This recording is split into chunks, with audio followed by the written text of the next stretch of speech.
halfway through chapter 2 of How to Break the Dragon's Heart. And they found what I don't think is quite the perfect camping spot. And there's this really spooky throne on the beach where, and next door to it there's some runes that say, what do the runes say? Hiccup asked Fishlegs nervously. Hiccup knelt down beside the rock. They say trespassers will be killed horribly, but mercifully quickly if they are lucky. That's the gist of it anyway. Ugg runes are very difficult to read.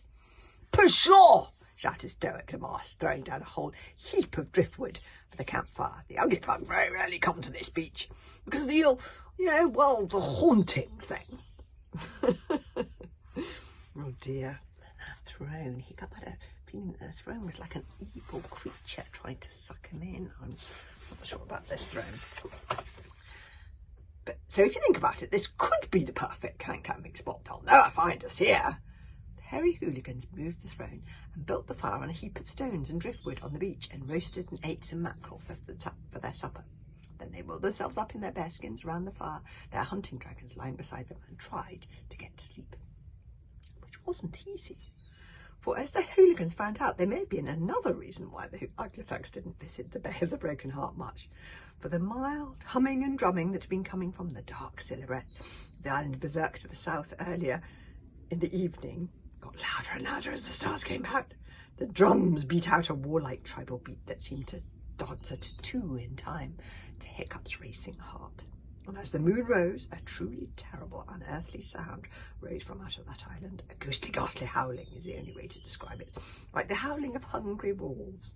But only a human throat could make that noise, or half a human anyway. The dreadful sound slipped down Hiccup's spine like an icy trickle of water.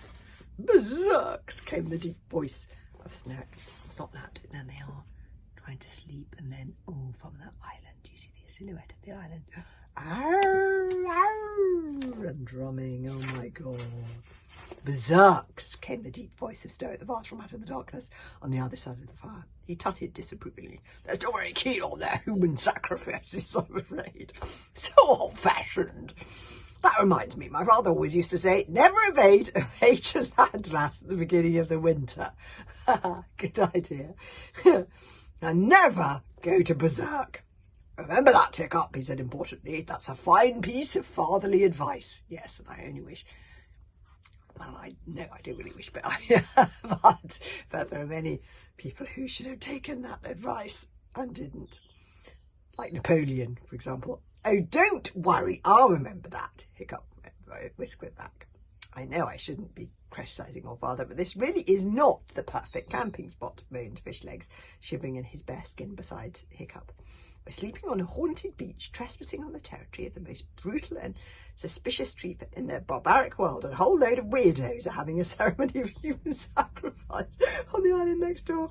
I'm so often on Fishlegs' side. I'm not generally in favour of sleeping out anyway, says Fishlegs, but this really is the worst case scenario. Eventually, one by one, the hooligans dropped off to sleep. Hiccup was the last, staring at the stars and at the flickering dying of the firelight. He was wondering where Kamikaze was. He was really fairly frightened himself, but at least he wasn't alone.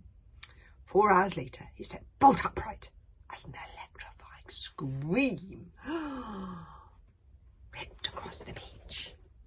Berserks, grumbled Stoic, groaning as he rolled in the sand, pulling his bearskin over his head. Unpleasant, but no threat at that distance. Hooligans and their dragons, who had all sat upright as one at the sound of that scream, settled themselves back down again. But Hiccup didn't lie down immediately. He was looking at something beyond the firelight, where the throne sat quiet in the darkness. Oh, stark-mad berserkers and lunatic ghost ladies! There was somebody sitting on the throne! That's him waking up. Poor Hiccup. And I love that picture of Toothless there. Oh my goodness, somebody sitting on the throne. It's not good news, I just have that feeling. No, chapter 3 is called Definitely Not the Perfect Camping Spot. But we'll have to have that chapter tomorrow.